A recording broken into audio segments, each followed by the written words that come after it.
This is the first community-funded project that we attempted at Wilmot this year. So what I would like to do now is to introduce our presenters, Dr. Isaac Harris and Sarah Merritt.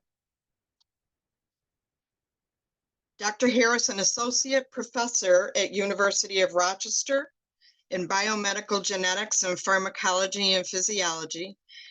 He is from Ottawa, Canada, and received both his undergraduate and graduate degrees from the University of Toronto, conducting research at the Princess Margaret Cancer Center.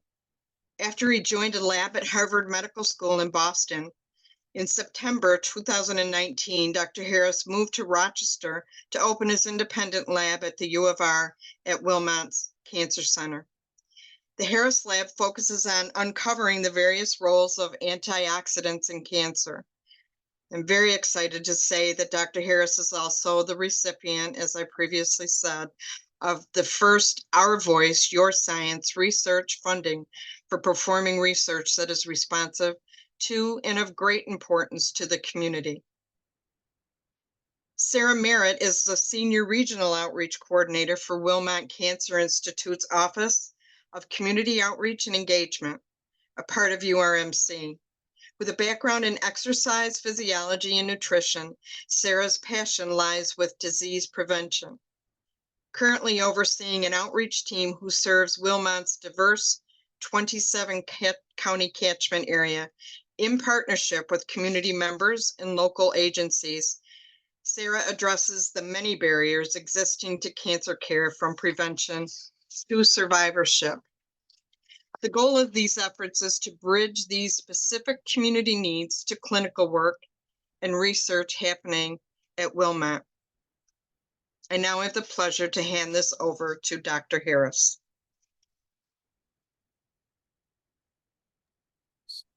Hi, thank you so much, Karen, for that very gracious introduction, and I'm really honored, and it's my pleasure to be here today and to speak to everyone. I'm just gonna share my PowerPoint.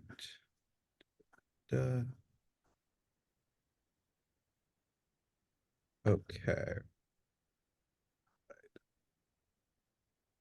I think that should be okay. Seems like everything's okay. So thank you again for having me. I'm really excited to talk here today about diet and cancer, and some of the research that we're really interested in trying to provide details behind diet and cancer. I think this is probably not something that's new to anyone in terms of people suggesting that diet can impact cancer. We're always told it's important to eat a healthy and balanced diet. But really in the last, I want to say, 2 decades, there's been an immense amount of research at the bench, at the preclinical level, really understanding how diet impacts cancer. And so what I'll be talking to you today about is some of that published preclinical data that we do even in our own lab, of understanding how diet can impact cancer, and really the nuts and bolts behind it. And then I'm going to be showing you some clinical data that was done here with Tom and Erin Campbell as part of the Wilmot Cancer Institute.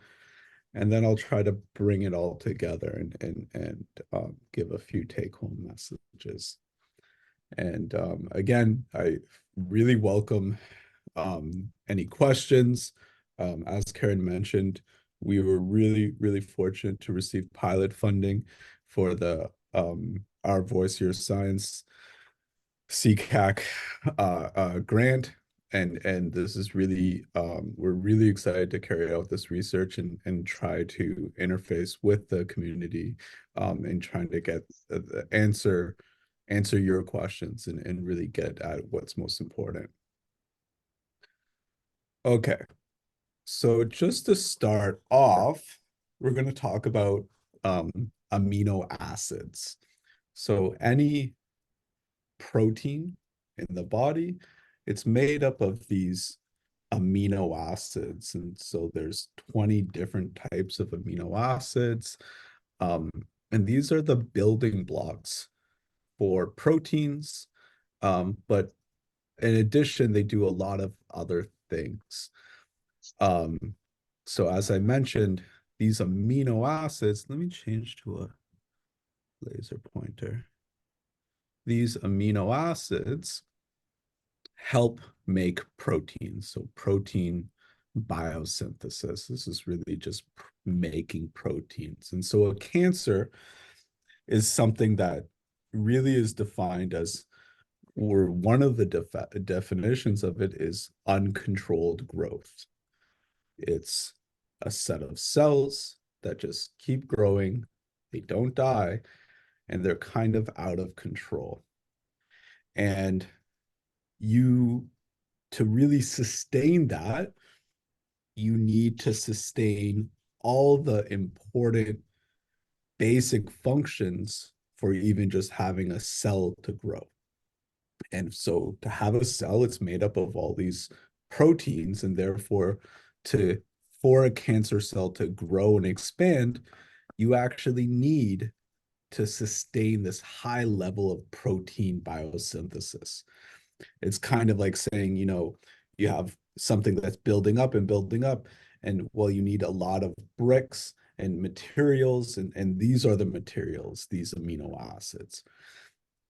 These amino acids, though, they play more than just being the materials for everything that goes into the cancer. They can fuel other metabolic processes. So these are ultimately metabolites, and they can go through different processes to help maybe make other type of building blocks, such as fat, or impacting uh, carbohydrates. And so not only are they making proteins, but they're really intimately linked to several metabolic processes. The other really important thing is that they can actually give the signal to grow. And so it's kind of like thinking of, well, let's say you have 1,000 bricks. It's not just going to sit there. It's going to give a signal to say, hey, let's start building with all these bricks.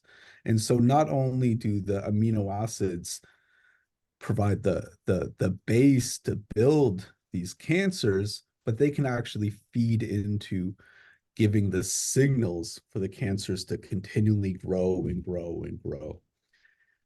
And finally, one of these, another aspect, which, as Karen mentioned, our lab studies, is antioxidants. And so it's actually quite stressful for a cancer to be a cancer and to grow and grow and grow. And so these amino acids can actually even increase antioxidants, and this can help the cancer deal with some of that stress.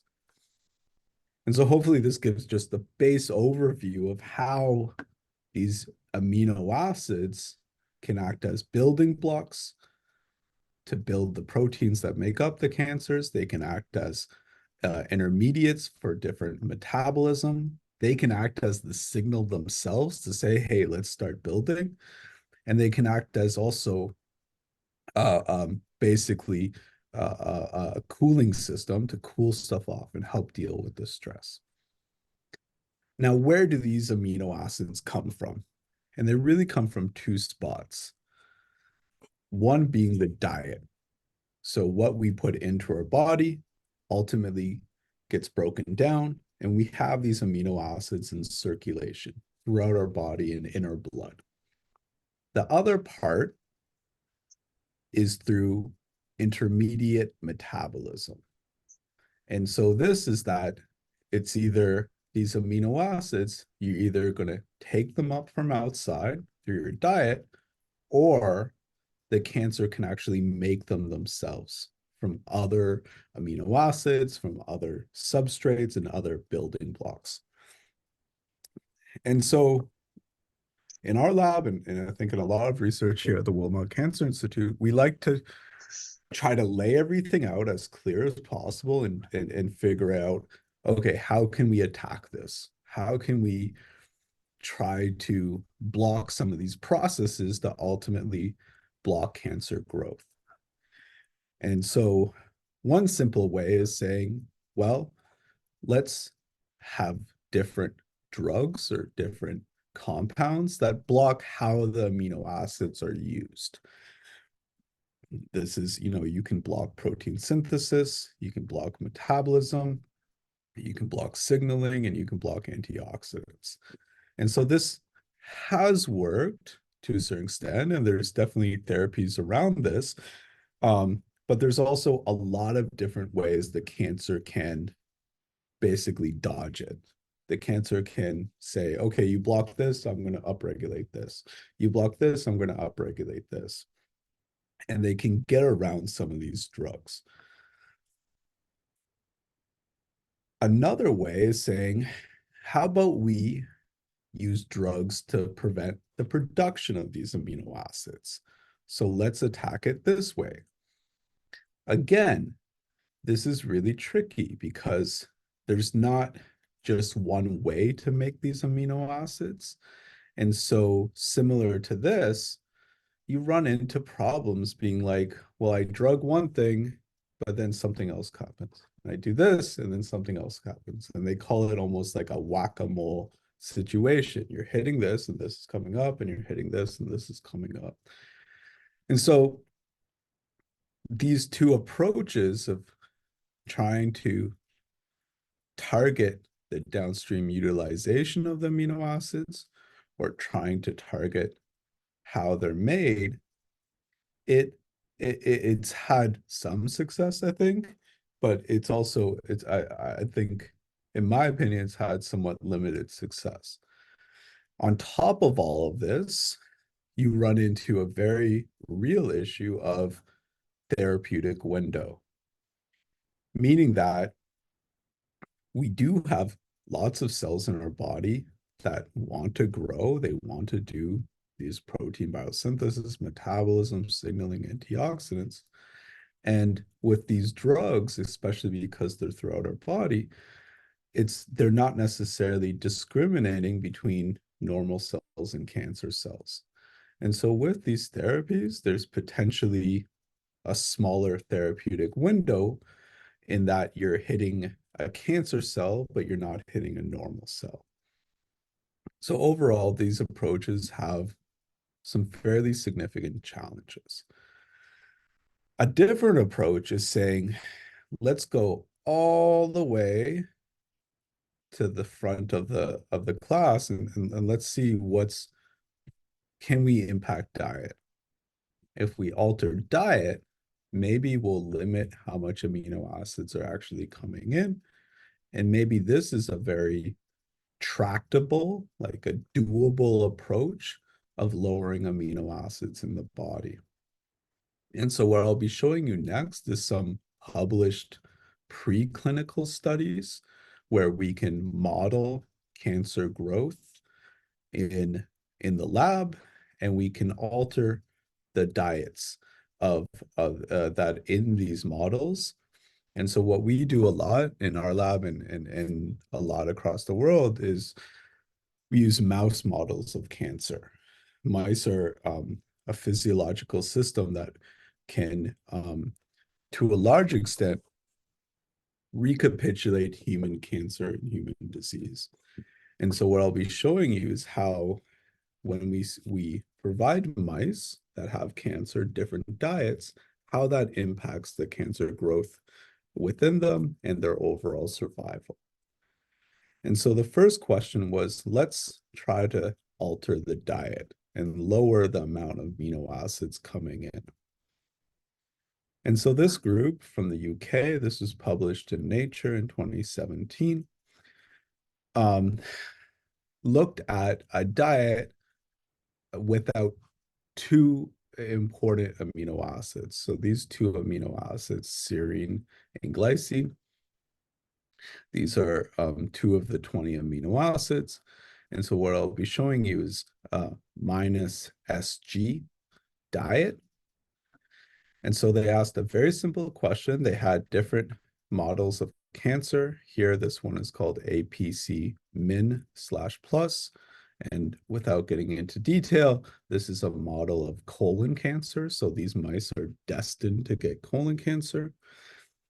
On the right, we have what's called an E-mu-MYC. Again, this is an oncogene, and this models lymphoma. So these mice are genetically modified and they're destined to get lymphomas. And so they set up the experiment and they said, let's control the diet. Let's go back and change the diet and take away two of these amino acids, and let's see what happens with cancer. And what we're looking at here is a survival curve. And so on the y-axis, we have percent survival. On the x-axis, we have days on diet. And in green, we have the control diet. And in blue, we have the diet without these two amino acids. The N here is the number of mice or number of participants in the study, and the MS is the median survival. And so this is how we look and we do an experiment to see how diet could potentially impact the disease. And so they found quite strikingly that in both of these models, in the model of colon cancer and the model of lymphoma, there was a very significant delay in or extension of survival. The mice lived significantly longer. In some cases, this was a bit shorter in the colon cancer model, but in the lymphoma model, you can see the median survival for the control diet was 59 days, and the diet without these amino acids was 192 days. So this is one way people have tried to explore how altering diet could potentially impact tumor growth and survival with tumors. More recently, there's been more study of this, and so now I'll be showing you this is the same diet. So this is a diet without serine and glycine, minus SG. And this investigator here was looking at breast cancer. And so this is this one breast cancer model, MCF7. And what's actually quite unique with this is they found that in a specific subset of breast cancer, there's different subsets, one of them being luminal, which is predominantly an ER-PR subset.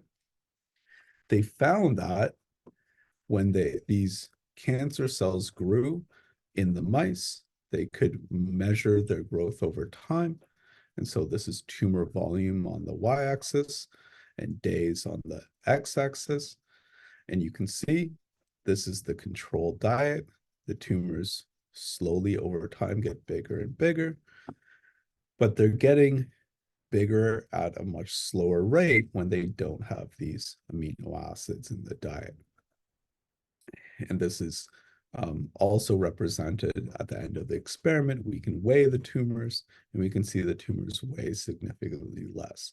And so this would be categorized as preclinical studies of cancer and preclinical studies to show that diet can potentially slow tumor growth.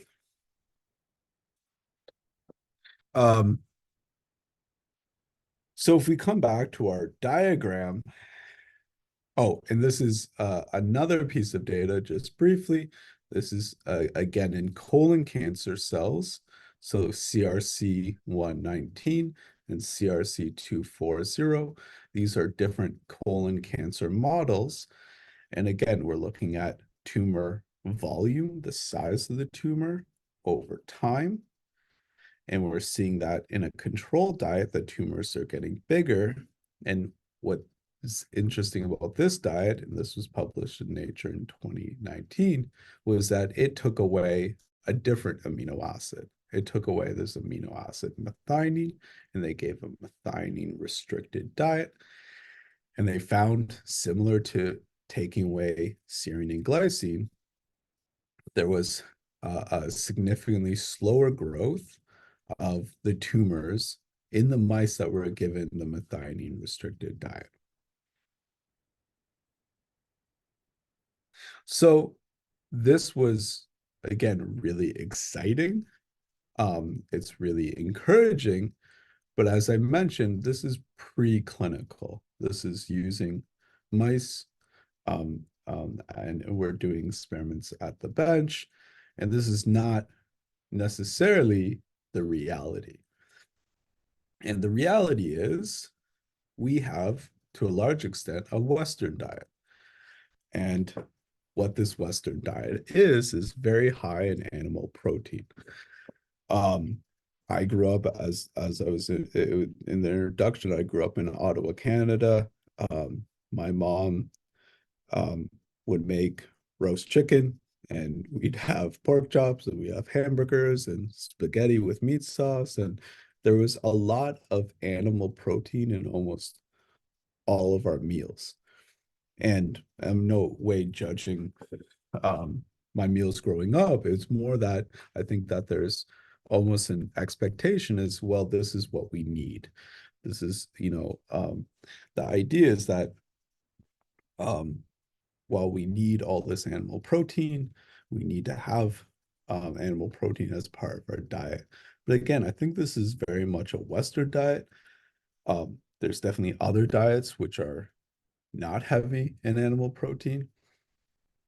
And this is something we were really excited to potentially explore.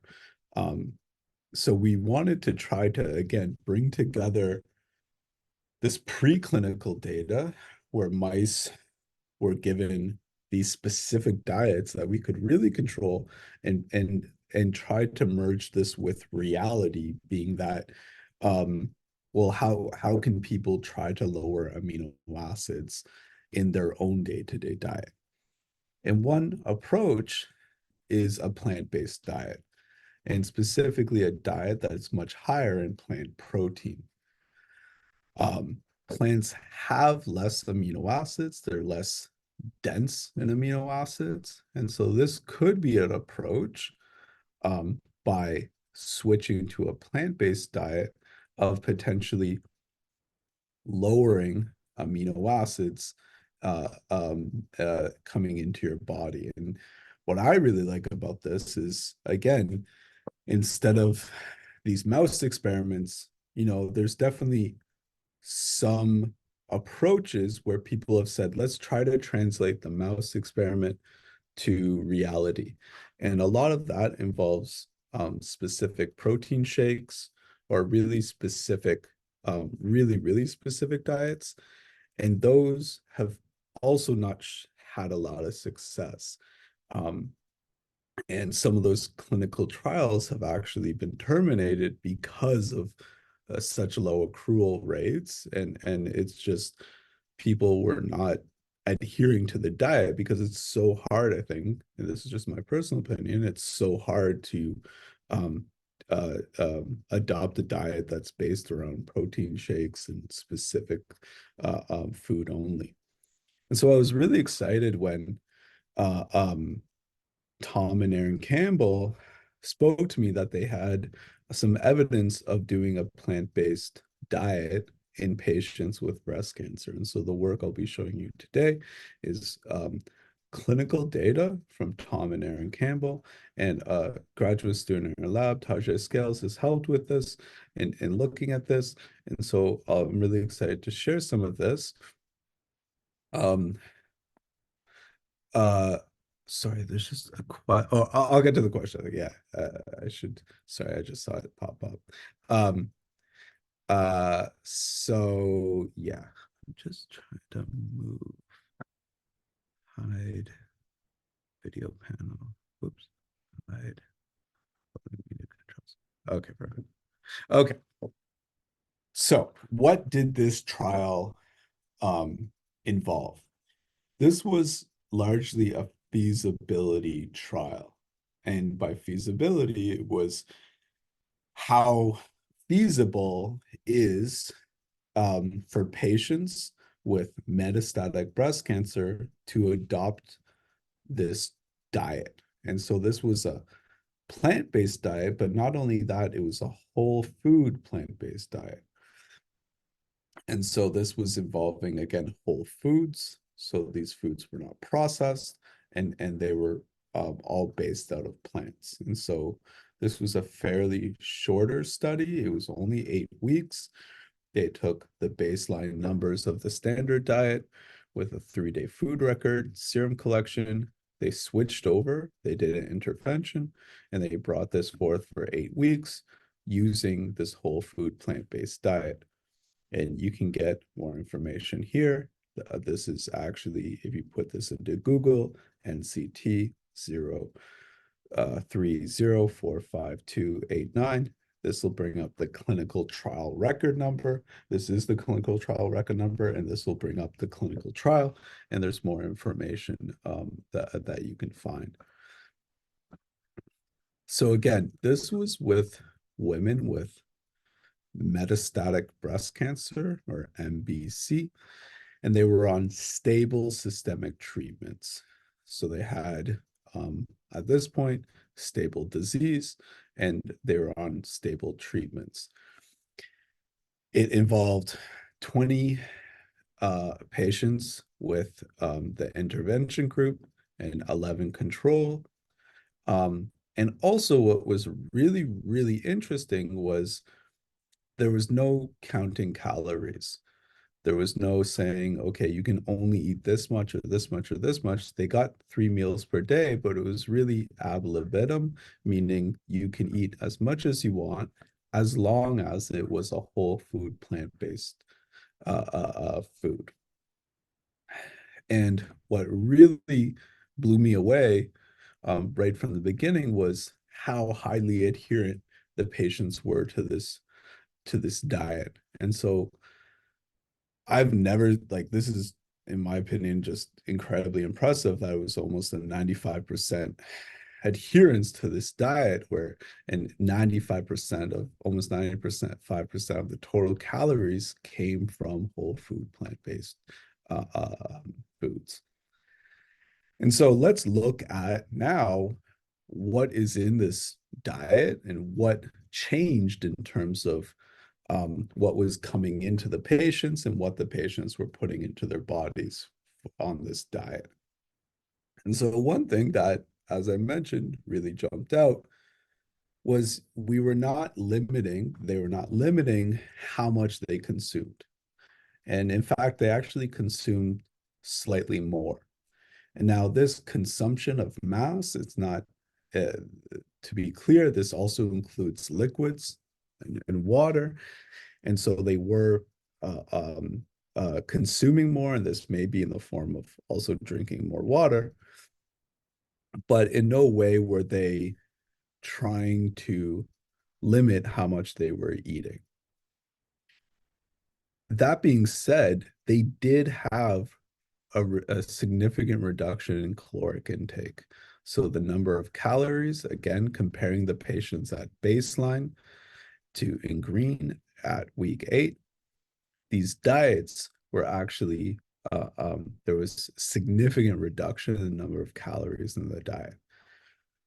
Further, plant-based foods are not only lower in protein, but they're also lower in fat. And so they actually had a significant reduction of fat in their diet. This is, again, more than a 50% reduction, I think is really incredible. And again, this was changes that were all part of a diet that was highly adhered to, especially in a patient population that was already undergoing stable treatment. I think this was really exciting. Now, finally, Another thing that was really, really interesting was the difference in carbohydrates. And so one thing that with this diet is it's limiting the protein, but it's not limiting the carbs. And in fact, you're almost getting an increase. It's not significant, but it's close. You're actually almost increasing your carbs in your diet. And this kind of goes counter to a lot of other diets people have spoken of, especially because people have suggested, well, carbs leads to insulin spikes, leads to insulin resistance, leads to signals to the cancer to grow, grow, grow. But in fact, even though the carbs were not reduced and even slightly increased, the insulin levels were in fact reduced. And so here we can see that the insulin levels are reduced and the IGF, insulin growth factor levels were reduced. And so this is really interesting because it is suggesting that limiting carbs is not the only way potentially to lower your insulin, because here we're not doing that. There's still the same or more carbs, but the insulin levels are going down. So what else did they see in the diet that was coming into the patients? And this was more fiber. And so there's a lot more fiber in plant-based foods. And I think this is also really, really important. You can see here it's, I think, over 100% increase in daily total dietary fiber. And having fiber outside of all this discussion of amino acids, having fiber can help a lot of other aspects towards cancer and cancer therapy. So here, this is a study published in Science just this year. And this was a high fiber diet promoted immunotherapy dependent cancer therapy. So immunotherapy is a system that uses your immune cells to kill the cancer cells. And so again, they looked at this at the bench with melanoma cells, and they were looking in mice. And so this is tumor size over time. And what we have here is in the low fiber diet here in light green, we have an isotype control, or this is no treatment, no immunotherapy. They grow the fastest. If you give some of this immunotherapy called anti-PD-1, they grow slightly slower, but it's not really remarkable. But in the high fiber diet, you can see the control, it's growing slightly lower, but it's now immensely sensitive to this immunotherapy. And there's a lot of mechanisms that potentially explain this, but I think a big take home is that this is maybe another beneficial effect of a whole food plant-based diet is having more fiber in your system. So what else did we see? The patients, I just want to be cognizant of time. The patients had lower BMI, lower weight, and lower total cholesterol. And if we actually go to the protein, we saw that they had lower total protein. They had reduced all of their, to a large extent, their animal protein, and they had increased their vegetable protein. Now, finally, in the last few slides, I'll just focus about what happens to the amino acids in circulation. We're controlling how much amino acids are coming into the diet, but how much is that actually impacting the amino acids in circulation? And so here, this is again how much these individual amino acids are being lowered. The darker it is, the lower it is. So these are these different amino acids, and they're all down to a large extent. And then we measure the amino acids in the serum, in the actual blood taken from the patients, and we could see to a large extent, many of these amino acids were lower. And so here, this is just this one amino acid, methionine. It's significantly lower, and it's almost significant in its reduction in the serum. And this held up across numerous amino acids. And so 5 out of 9 essential amino acids, isoleucine, leucine, lysine, and I'm also phenylalanine, threonine, but I'm also including tryptophan and methionine because these were approaching significance. These were all reduced, as well as non-essential amino acids. So alanine, glutamate, proline, and tyrosine. And so just to wrap up, I think the major take-home message of these studies is that preclinical studies using mouse models and using models of cancer have demonstrated that lowering amino acids in the diet can slow tumor growth. In the clinical setting,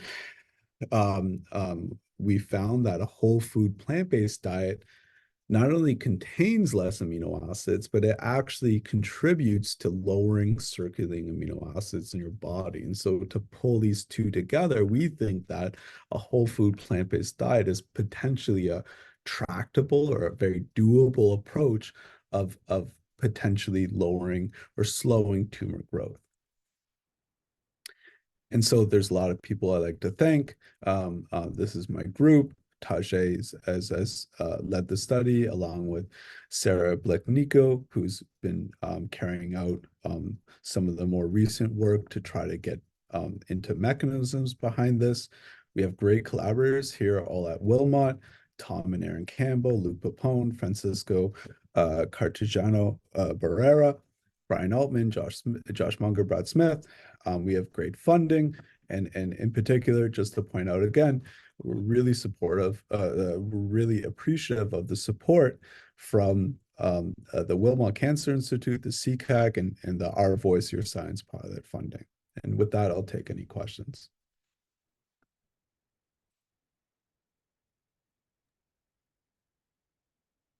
Dr. Harris, before we get to questions, we are going to have Sarah do a couple of minutes talking about, right. Sure. Yes. So Sarah, if you're ready. Yes, absolutely. Well, hello, everyone. Sarah Merritt here. So we have learned all about plant foods and the tremendous good that comes from eating them.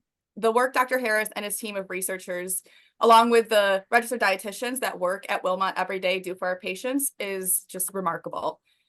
Plant-based diets are great for most people, regardless of disease status. So whether you have cancer, you don't have cancer, you're a cancer survivor, etc.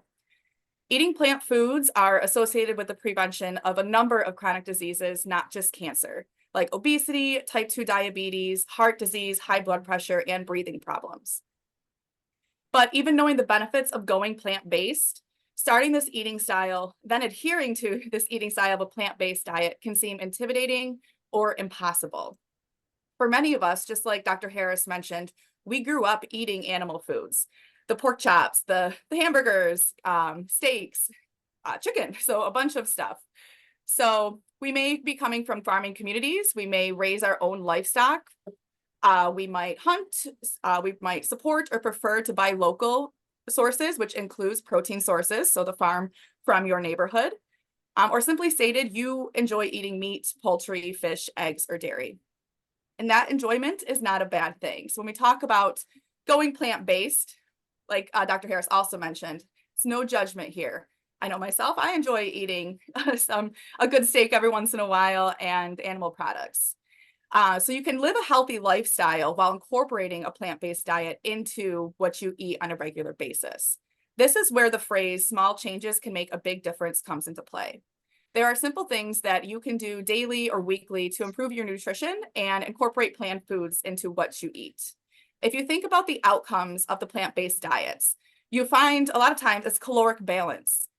You're not overeating in your calories a day. You're not undereating. You're keeping that nice balance, which helps to keep a healthy body weight, which comes with a lot of benefits when you talk about disease prevention and survival rates. When you have a plant-based diet, you're not eating a lot of added sugars. You're not eating processed foods. As you heard Dr. Harris mention, this whole food motion. So whole foods are not those processed, those cakes, those cookies, those donuts that we all like to have. You're focusing more on the whole food. It's eating more vegetables. It's focusing on whole grains, having fruits to satisfy a sweet tooth rather than going for the Klondike bar that might be in your freezer. So thinking about it like that. So all of these outcomes that come from eating a plant-based diet can also be looked at individually. So I'll try to explain this here without taking up too much of your time. So before making any change when it comes to your diet, the first thing you want to do is really assess your eating pattern. An eating pattern can be defined as the foods that you consume in various combinations over time, not just in isolation. Dietary components of an eating pattern can have interactive, synergistic, and potentially cumulative relationships with each other. So the eating pattern in itself may be more predictive of overall eating status and disease risk than just individual foods and nutrients that you may eat every once in a while. So ultimately, you want to know what you're actually putting into your body. And this in itself is a great step towards improved nutrition. You can journal, use an app, text a friend, but keeping track of what you you eat for a few days can really help. You'd be surprised also at the immediate choice changes you'll be making when you're holding yourself accountable, even just trying to record what you're eating throughout a day. Let's see. So once you know what your current diet is like, then you can look into making some small changes. So remember, the goal when making any dietary change is to make these changes last. You want it to be a part of your lifestyle, not just a quote unquote diet, those yo-yo diets that go in and out and they're not sustainable for the rest of your life. And that's what we want to, any dietary change should be geared towards making. So here are a couple changes that you can make when you're trying to add plant-based into your diet. A simple change could be substituting a vegetable oil for butter when cooking. You can choose lean cuts of red meat. That could be a good way to start eating healthier meat choices. If you look at ground beef, there's always that percentage of saturated fat in there. So those are something to look for the lean cuts. When you're eating red meat or animal meat, so you want to limit the red meat to about 18 ounces a week, or just try to strive for no more than 3 portions or three red meat days per week. You can start out by swapping poultry or fish as opposed to the red meat. That is a lower saturated fat in those protein sources. Over time, once you get accustomed to not having red meat all the time, you can do a meatless meal. Substitute plant proteins like beans, legumes, and nuts as opposed to having an animal protein source. An example of swapping this out. So I'm currently in Florida right now, but in Rochester, New York, it's snowing and a big wintertime dish is chili. So say you want to try to make a plant-based chili rather than saying, oh, I'm eating a plant-based chili, just add more kidney beans, add some black beans, add some corn in there. Just don't add ground beef to it, and then you could have a plant meal. Another tip you could do to make a small change would be to think of meat as a side dish as opposed to the main course. I know that sounds weird, as I know growing up, the protein, you based your meal around what the protein you had on your plate. So if you flip it and kind of think as the plant food, so your grains and your greens, your veggies, those things are the main component of your plate, and then the protein source just complements that. So kind of switching the way you think about it, that can help. So you want to load your plate with veggies and grains. You really ultimately want to, when you're looking at a plate in itself, have 2/3 of that plate be from plant-based foods. That's a good way to get this notion started of incorporating plant foods into your diet. You want to load up on the fiber, vitamins, and minerals. And you want to vary your food choices. So adding color, adding texture, trying something new at your local market. Those are great ways to incorporate plant foods into your diet that can be exciting and not boring.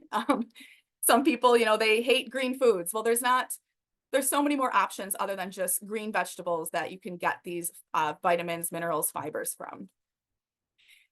You want to keep processed meats like bacon for special occasions. So that's something you can strive for if you eat a lot of processed meats, or just trying to reduce your weekly intake if it's something you do regularly.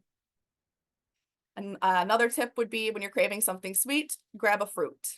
So that was a lot that I just mentioned there, but try just doing one of those at one time and seeing how it works, seeing if it works for you, seeing how your body reacts. Like I said, small changes make a big difference. So now I'm just going to kind of jump gears and go over some of the resources that we have to offer for this nutritional support as it comes to disease risk. And I'll do this real quickly, Karen. I see you jumped on.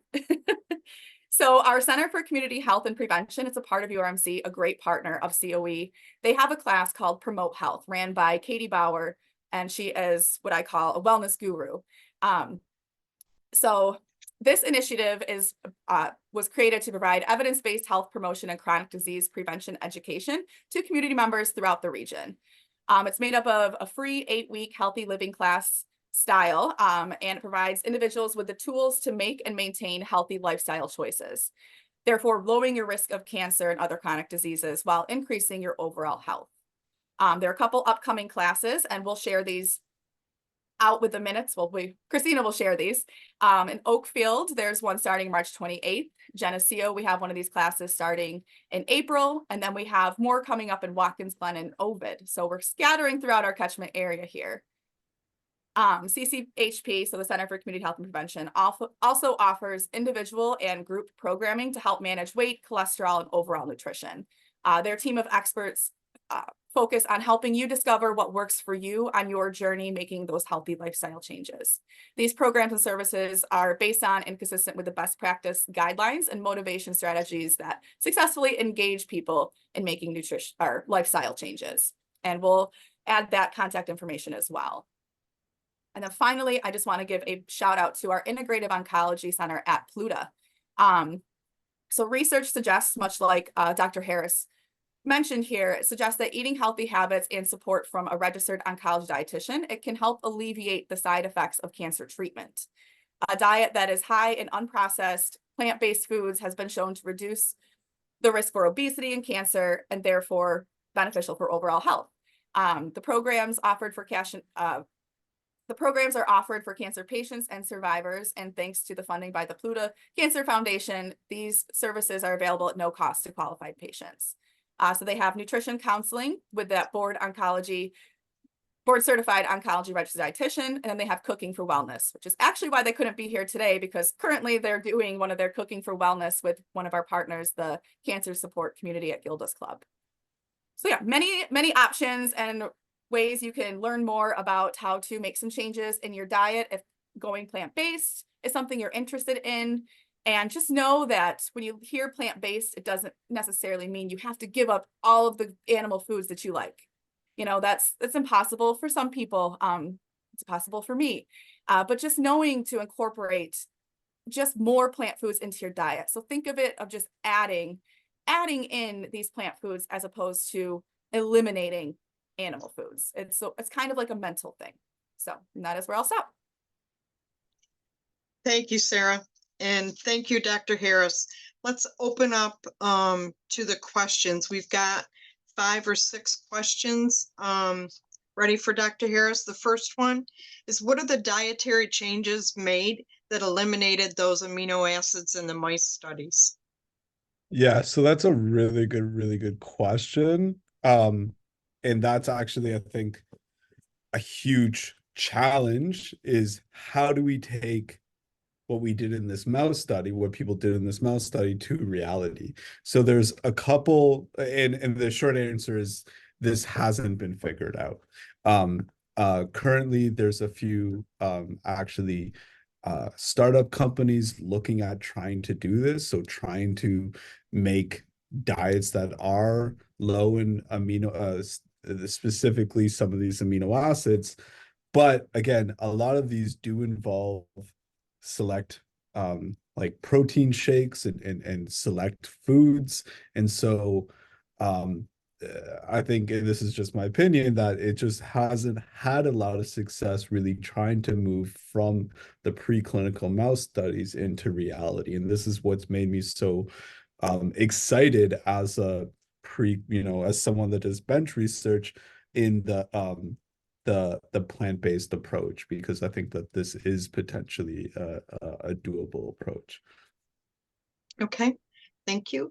The next one is, did the women in the breast cancer study get any choice in the food that they consumed? Was their flavor, cravings a factor in adherence, do you think? So I can definitely reach out to Tom and Erin Campbell and get more information about that. I don't have that information on me currently, but uh the short answer is so there was I do believe there was a chef that works with Tom and Erin Campbell to provide the food, and um the thing that blew me away was the 95% adherence rate. And even on top of all that, you know, like, again, I'm coming from the bench, these preclinical studies, and I told Tom, I remember telling Tom and Aaron, I was like, wow, you implemented this diet without affecting quality of life. And they're like, no, no, no, we affected quality of life. They're doing way better. They're doing great on this. And so I think those considerations were taken into account. And if they weren't, I would be surprised if they weren't, simply due to the adherence rate, because so many people did it. Okay. Are there recommendations for diet and survivorship, and where can people go to find this out? Yeah, so Tom and Erin Campbell, they have a website, which I don't have offhand right now, but I can actually find it. It basically does discuss some of these approaches. And let me find right. So I think it's nutritionstudies.org. And again, this is, I think, not necessarily associated with Wilmot or anything, because oh, and Christina says she can share the links. So I think they have guidelines out there, but I definitely think through Sarah and through the people at Wilmot, there's a lot of ways that this can be worked with to adopt this type of diet, or even to again, I just really liked Sarah's approach, where it's like, because I just want to echo her comments in that this is not, it doesn't have to be an all or nothing thing. I think, you know, moderation and taking small steps can have big impacts. Okay. The next question is from Colin.